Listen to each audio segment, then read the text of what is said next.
Good morning students, good morning to all of you. Class 9 CBSE and UP board के लिए ये climate का next part है। इसके पहले अप्रोक्सीमेटली हमने 3 पार्ट ऑलरेडी अपलोड कर दिया है, तो उसका ये अगला पार्ट है। इस अगले पार्ट में हम क्लाइमेट के बारे में जो उसके जो इंपॉर्टेंट फैक्टर हैं जो क्लाइमेट को अफेक्ट करते हैं, जो क्लाइमेट को प्रभावित करते हैं, उसके बारे में अध्ययन करेंगे। स्टार्टिंग में हमने बेसिक से सारे बच्चों को बताया था what is difference between climate and weather. Climate और वेदर में क्या डिफरेंस होता है मैं बताया था, और क्लाइमेट और वेदर को प्रभावित करने वाले, अफेक्ट करने वाले कौन कौन से फैक्टर हैं जो उनको प्रभावित करते थे। मैंने काफी डिटेल से मैंने हेडिंग देके बताया था बच्चों को ये हमको पढ़ना है।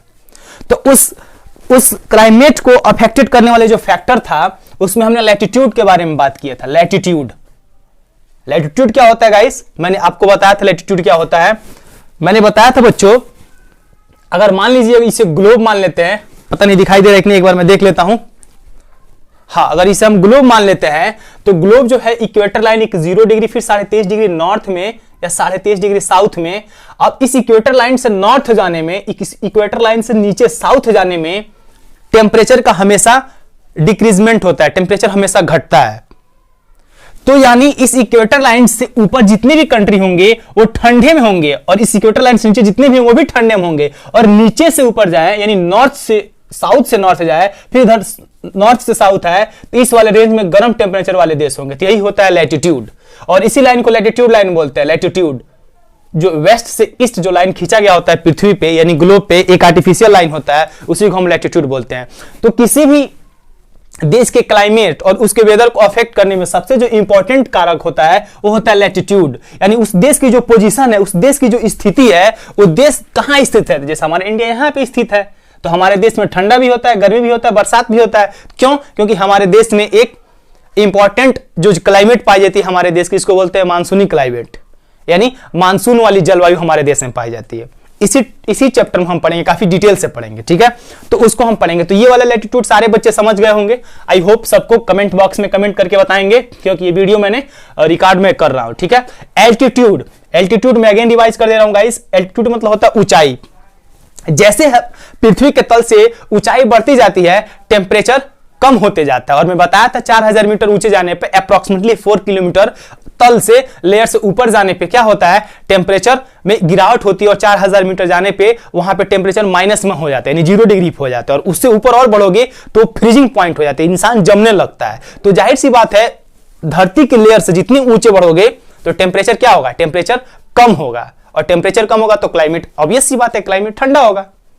तो यूं कह लो, अगर जितने ऊपर जाओगे, ऊंचाई बढ़ेगा तो क्लाइमेट हमारा ठंडा होगा, और ऊंचाई घटेगा यानी ऊंचाई नीचे आओगे तो क्लाइमेट हमारा गर्म होगा। तो ये वाला कॉन्सेप्ट उम्मीद करते सबको समझ में आया था। अब आते हैं प्रेशर एंड वाइंड। मैंने कल के टॉपिक में बताया था प्रेशर एंड वाइंड। मैं बताया था क्या, जो हवाएं होती हैं, जहां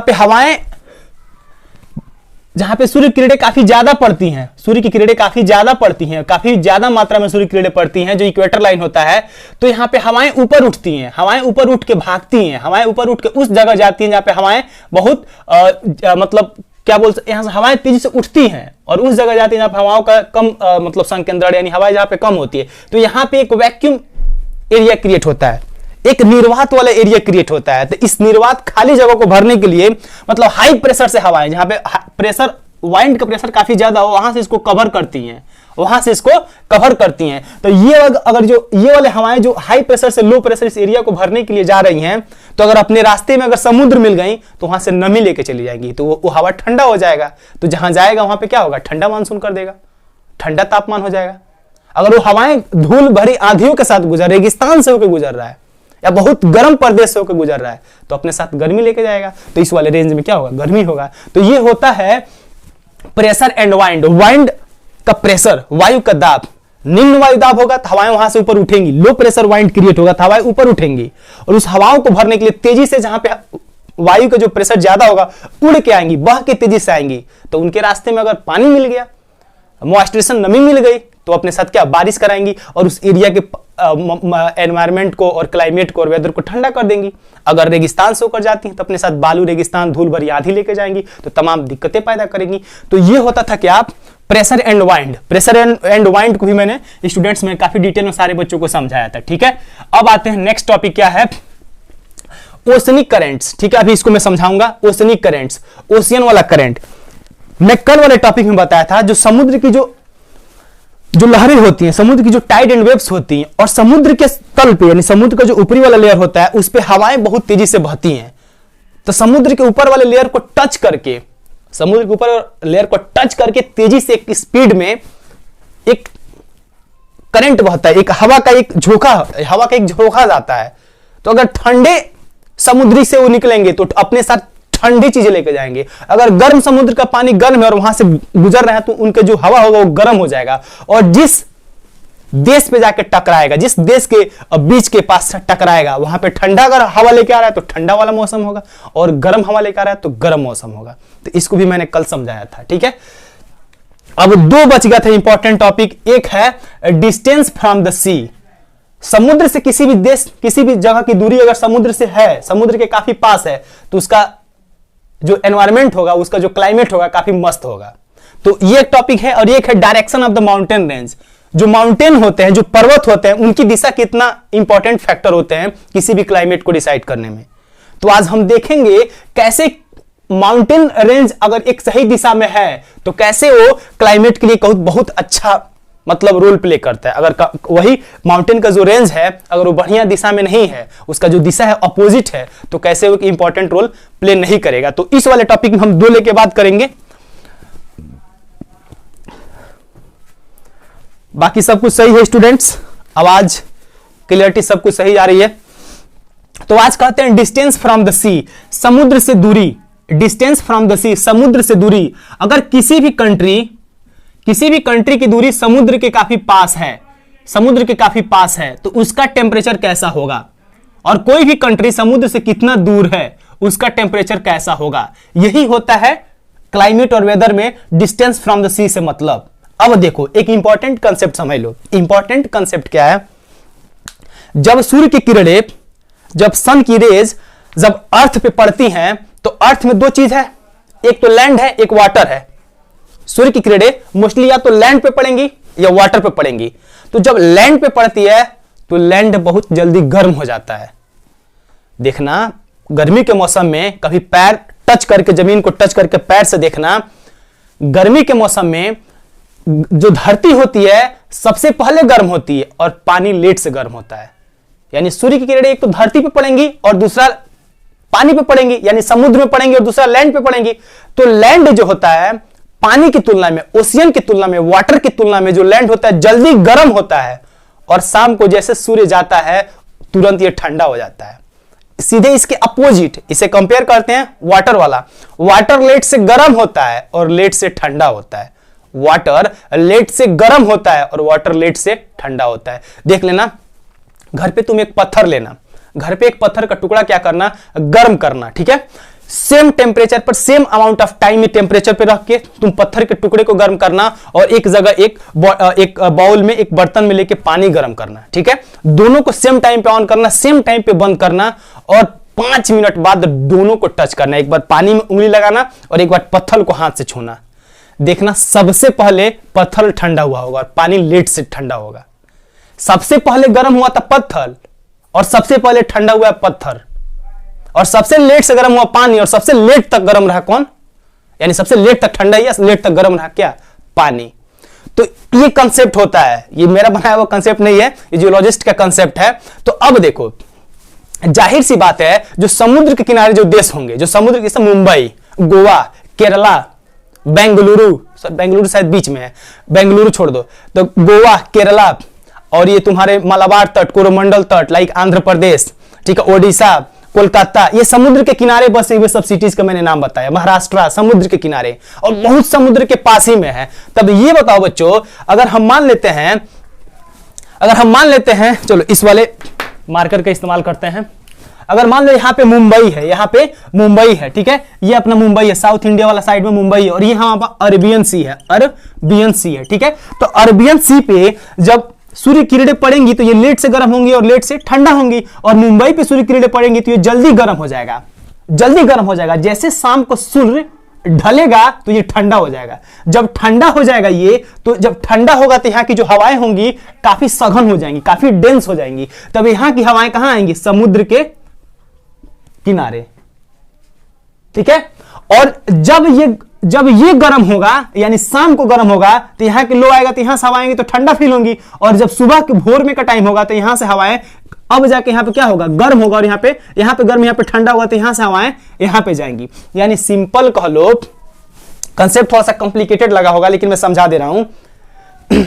गर्मी के मौसम में समुद्र के किनारे जो भी नगर रहेंगे, जो भी सिटी रहेंगे, गर्मी के मौसम में वो ठंडा रहेंगे और ठंडी के मौसम में वो गर्म रहेंगे। क्यों? क्योंकि गर्मी के मौसम में बहुत जल्दी ये गर्म हो जाएंगे, तो ये गर्म होंगे तो यहां लो प्रेशर एरिया क्रिएट होगा, तो समुद्र से हवाएं बहेंगी, तो समुद्र से हवाएं हमेशा ठंडी बहेंगी, तो गर्मी के मौसम में मुंबई में रहने वाले लोग के लिए बहुत अच्छा आरामदायक फील होता है, ठीक है, ठंडा फील होता है। और ठंडी के मौसम में यहां पे हाई प्रेशर के एरिया क्रिएट होता है, क्योंकि ये लेट से क्या जल्दी गर्म होता है, जल्दी ठंडा होता है, तो ठंडा रहता है ठंडी के मौसम में, और ये लेट से गर्म होता है, लेट से ठंडा होता है, तो यहां से हवाएं बहती है तब भी गर्म बहती है। गर्मी में ठंडी हवाएं समुद्र से जाती हैं और ठंडी में गर्म हवाएं समुद्र से जाती हैं। यानी मुंबई में रहने वाले लोग, गोवा में रहने वाले लोग, केरला में रहने वाले लोग गर्मी में ठंडी फील करते हैं और ठंडी में गर्मी फील करते हैं। इस टाइप का टेम्परेचर और क्लाइमेट होता है। तो ये है सिंपल सा फंडा, डिस्टेंस फ्रॉम द सी। अगर लैंड हीट अप, लिखा हूं मैं यहां पे, लैंड जल्दी हीट होते हैं और जल्दी ठंडा होते हैं। किसके तुलना में? वाटर के तुलना में। पानी लेट से गर्म होता है और लेट से ठंडा होता है, इसीलिए जो लैंड होता है गर्मी के मौसम में जल्दी गर्म हो जाता है समुद्र की तुलना में। गर्मी के मौसम में धरती समुद्र की तुलना में बहुत जल्दी गर्म हो जाता है और ठंडी के मौसम में धरती बहुत जल्दी ठंडा हो जाता है।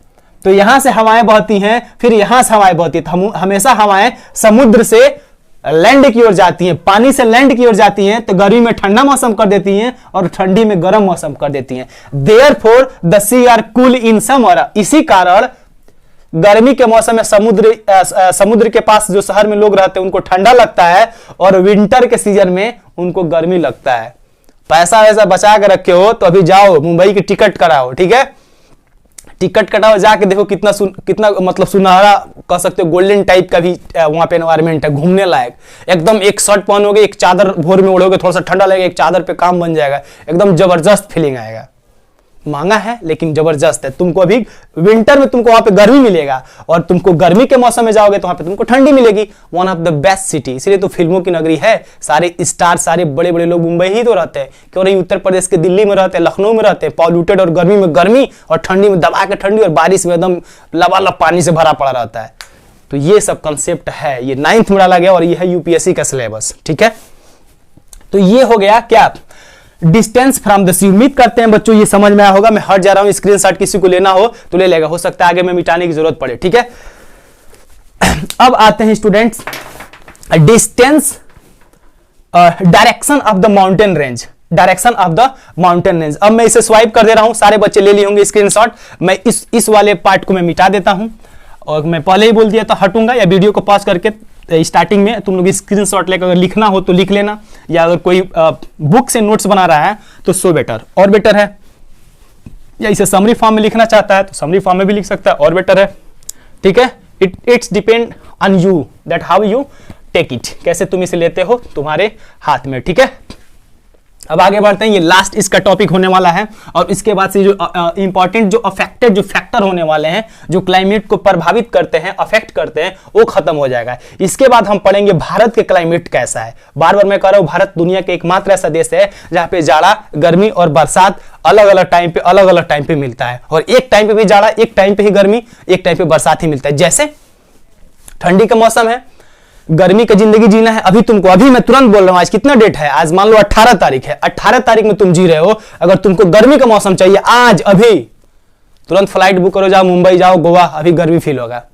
कहोगे नहीं सर हमको और ठंडा चाहिए, बर्फबारी चाहिए, टिकट बुक करो, जाओ लद्दाख, लेह जाओ, वहां पे बर्फ गिर रही होंगी, भयंकर बर्फ, तबाही मचा है। अब तुमको नहीं सर आज ही के दिन यानी 18 तारीख को हमको क्या बारिश में भीगना है, छाता लेकर घूमना है, जाओ मानसी नाम चेरापूंजी, मिल जाएगा।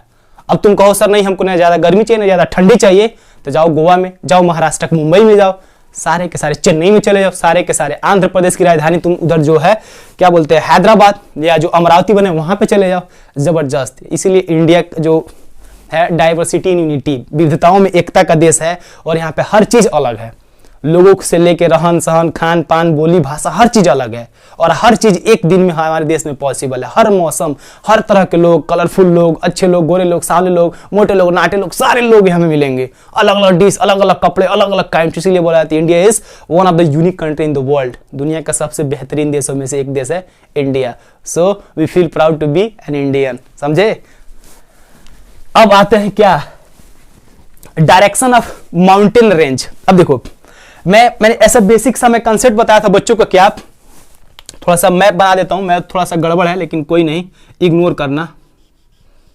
ये अपना क्या है, अपना ग्रेट प्यारा सा भारत है। मैप में मैंने इसे बनाने की पूरी कोशिश की है जितना हमें आता है, ठीक है। बाकी सब एम एफ हुसैन पढ़े हैं, बाकी सब पोब्लो पिकासो यहाँ पर बैठे हैं, हमको मालूम है वो इससे बेटर बनाएंगे, ठीक है। बट डोंट लाफ, ठीक है। तो ये मान लो भारत का क्या है, मैप है, छोटा मोटा समझने के लिए, ठीक है। या ऐसे हम केवल जम्मू कश्मीर वाला पार्ट बनाते हैं जहां पर हमको हिमालय बनाना है, ठीक है। तो ये वाला अपना हिमालय, तो मैं बताया था जम्मू कश्मीर से लेकर अरुणाचल प्रदेश तक, यहां से हिमालय का रेंज इस वाले साइड में, यानी वेस्ट से लेकर ईस्ट तक, वेस्ट से लेकर ईस्ट तक, यानी हिमालय का जो हमारा रेंज है भारत में ऐसे फैला हुआ है, ऐसे फैला हुआ है, ठीक है। डायरेक्शन ऑफ माउंटेन रेंज, यानी माउंटेन रेंज का दिशा कैसा है, दिशा कैसा बाबू, वेस्ट से ईस्ट, वेस्ट से ईस्ट है।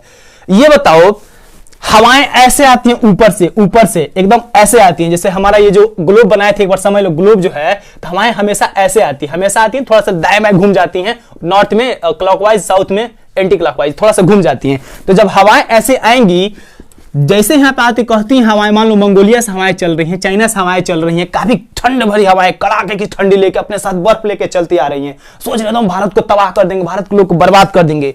तो भारत में एक बहुत बड़ा सा एकदम हृदय लिए विशाल, मतलब हार्ट लिए खड़ा हुआ हिमालय, कर आओ पहले हमसे टकराओ, हमसे टकराना, उसके बाद भारत में एंटर करना। और जैसे आता है लगभग 6 और 6.5 किलोमीटर लंबा हिमालय चोटी खड़ा है, कहता आओ टकराओ तब भारत में, हमको चीर के जाओ। जैसे आता है मंगोलिया से, चाइना से बर्फ लेके भयंकर आंधी आता है ठंडी के मौसम में और गर्मी के मौसम में, और क्या करता है हिमालय उसे रोक लेता है और रोक के तुरंत उसको लौटा देता है। और भारत में क्या होता है, वो ठंड जो खतरनाक जो ठंड चाहिए, बर्फबारी वाला ठंड चाहिए, वो सिर्फ लद्दाख लेह वाले रोक के तड़प के बेचारे वही रह जाते हैं। और उत्तर प्रदेश, पंजाब, हरियाणा, बिहार, पश्चिम बंगाल, गुजरात के लोग एकदम चैन की नींद सो पाते हैं। अगर हिमालय नहीं होता, अगर सोचो, नहीं हिमालय होता, ठीक है हिमालय होता, लेकिन अगर हवाएं ऐसे आ रही हैं तो हिमालय के, चलो हम इस बार डायरेक्शन चेंज कर देते हैं, चलो ऐसे हवाएं आ रही हैं और हिमालय कहीं नॉर्थ साउथ ऐसे होता, तो ऐसे होता तो 3, ये बृहत हिमालय, ये मिडिल हिमालय और ये लघु हिमालय, लाइक शिवालिक मिडिल और ये ग्रेटर हिमालय। अगर ऐसे होता तो क्या होता, देखना क्या होता, ये हवाएं आती इस वाले रेंज में आती, इस वाले रेंज में आती, इस वाले रेंज में आती, और जब ये आती तो क्या होता, तबाही। यूपी, बिहार, पंजाब, हरियाणा, दिल्ली, चंडीगढ़, राजस्थान, झारखंड, पश्चिम बंगाल, सारे के सारे बर्फ में ढक जाते और पूरा का पूरा सफेद चादर बन जाता, खासकर ठंडी के मौसम में। यानी ठंडी यहां पे पड़ती, यानी नवंबर, दिसंबर, जनवरी, फरवरी 4 महीने तो बर्फ गिरता और पूरा व्हाइट हो जाता। और जब गर्मी होता तो आज जितना ठंडी लग रहा है हम लोग को, जनवरी के महीने में 15 डिग्री सेंटीग्रेड टेम्परेचर है, इतना मई जून में ठंडा हमको लगता है। तब जबरदस्त मौसम होता ना, क्यों? पर्वत की दिशा देख लो, डायरेक्शन ऑफ माउंटेन रेंज। ये माउंटेन रेंज की दिशा बहुत, दिशा अगर ऊर्ध्वाधर होता, वर्टिकल होता, नॉर्थ टू साउथ होता, तो पूरा का पूरा हवाएं भारत को आके चपेट कर देती। और एक बात और मान लो कुछ हवाएं मैं बताता हूं, कुछ हवाएं हमारी समुद्र से आती हैं, बे ऑफ बंगाल से आती हैं और अरबियन सी से आती हैं, ये भी नहीं टकरा पाती। और जब ये भी नहीं टकरा पाती तो हमारे भारत में बारिश नहीं हो पाती और भारत में सूखा पड़ता है। Example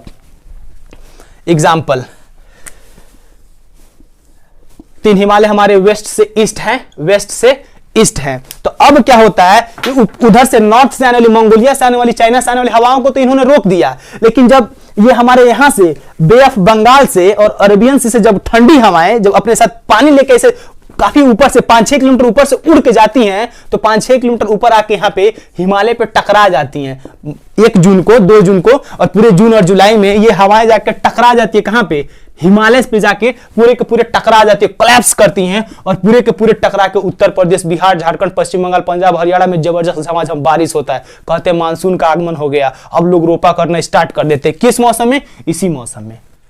trust. और एक बात और, अगर यही इसका दिशा ऐसे ना होता, फिर वही कह दे रहे हैं ऊर्ध्वाधर होता, ऐसे ऐसे ऐसे, तो 5-6 किलोमीटर जब हवाएं यहां से बे ऑफ बंगाल से और अरबियन सी के उठ के जाती, तो यहां से टकराती नहीं, कुछ ही पार्ट को कवर करती, कुछ पार्ट को, और यहां से सीधे निकल के मंगोलिया चली जाती, और मंगोलिया निकल के जाती तो रास्ते में ही बर्फ बन जाती और मंगोलिया को पूरा तबाह कर देती। तो मंगोलिया वालों के लिए भी नुकसान और हमारे लिए भी नुकसान। तो क्या बेटर है? क्या? डायरेक्शन। माउंटेन का डायरेक्शन बहुत इंपॉर्टेंट रोल प्ले करता है। अगर डायरेक्शन सही है माउंटेन का, तो समझो बेस्ट है। तो हमारा जो देश है इंडिया, इस पे कुदरत भी मेहरबान है, कुदरत भी मेहरबान है। जो डायरेक्शन जो हमारे वेस्ट से ईस्ट बन गया है, जिससे क्या होता है, हमको बहुत फायदे होते हैं। तो यही टॉपिक है। क्या? Mountain acts as a barrier to the movement of wind. हमारा जो माउंटेन है, हिमालय है, मतलब हिमालय के परिप्रेक्ष्य में बात करता हूं अभी, क्योंकि वर्ल्ड में भी ऐसे ही होता है। जो माउंटेन होता है बैरियर का काम करता है, अवरोधक का काम करता है, जो ब्रेकर होता है उसका काम करता है, हवाओं को रोकता है, और उसके साथ साथ ये टेम्परेचर को रोकता है, और बारिश को रोक के उस वाले जगह पे जहां पे टकरा के आता है, तो उस साइड में पूरे ठंडा कर देता है, और जहां पे बारिश वाली पानी टकराती है, तो उसको उसी साइड में बारिश हो जाता है। Depending on the direction of a mountain range they protect from the cold winds. ये ठंडी हवाओं से हमारी मदद करते हैं, एंड कीप्स अस वार्म, और हमें गर्म रखते हैं। ठंडी के मौसम हमको गर्म रखते हैं, और गर्मी के मौसम में बारिश कराते हैं रोक के, जिससे रोपा हो सकता है, और सिंचाई उचाई के लिए बहुत इंपॉर्टेंट होता है। और नदियां पूरी के पूरे भर जाती हैं पानी से, और नदियों का दिन भी बढ़ जाता है, नदियां और लंबी हो जाती हैं। ठीक है, तो स्टूडेंट्स ये रहा आज का topic, climate and weather. Climate and weather से रिलेटेड ये जो इंपॉर्टेंट फैक्टर थे, लैटिट्यूड मैंने पढ़ा दिया, एल्टीट्यूड मैंने पढ़ा दिया, प्रेशर एंड वाइंड मैंने पढ़ा दिया, and distance from the sea I have already taught, मैंने ये भी पढ़ा दिया, ओशनिक करंट मैंने पढ़ा दिया, डायरेक्शन ऑफ माउंटेन रेंज ये भी मैंने पढ़ा दिया। ठीक है, देखो स्कूल और कॉलेजेस में काम चल रहा है, और इतना डिस्टरबेंस होता है, सारा का सारा फोकस, सारा का सारा कंसंट्रेशन भंग हो जाता है, और इतना कुछ जान आता है सब कुछ, लेकिन मैं बोल नहीं पाता हूं, दे नहीं पाता हूं बच्चों को, क्योंकि मेरा फोकस पूरा का पूरा बट जाता है यार। कभी इधर से चोर, उधर से चाय, कभी ये मशीन, कभी वो मशीन, कभी ये टीचर, कभी वो टीचर, कभी ये बच्चे डिस्टर्ब कर देते, पूरा का पूरा तबाह यार। जितना कंसेप्ट होता है सब गोबर हो जाता है। तो ये थोड़ा सा मैं सोचा हूं घर पे आके पढ़ा के एक वीडियो तुम लोग को देता हूं, और अगर सारे बच्चे कमेंट करेंगे, अगर मान लो 100 बच्चे देख रहे हैं, अगर 100 बच्चे कमेंट कर दिए, हमको अगर 100 कमेंट मिल गया, या मतलब 80, 50 प्लस, 50 प्लस कमेंट मिल गया, हाँ सर घर पे ही पढ़ाइए, तो मैं तुम लोग के लिए मेहनत थोड़ा करूंगा, घर से रिकॉर्ड करके लाके वहां पे मैं अपलोड कर दूंगा। तो देखते हैं 50 प्लस कमेंट आता है तो मैं वीडियो को घर ही से बनाऊंगा और दूंगा। अगर 50 प्लस से ज्यादा कमेंट नहीं आता है तो मैं वीडियो फिर स्कूल में वो हाउस गाँव शोर शराबा में बनाऊंगा। उम्मीद करते हैं वीडियो लेक्चर काफी अच्छा लगा तो प्लीज कमेंट करो, लाइक करो, और पहली बार जितना अधिक से अधिक हो सके शेयर करो। बस यही है। Okay bye, thank you and take care.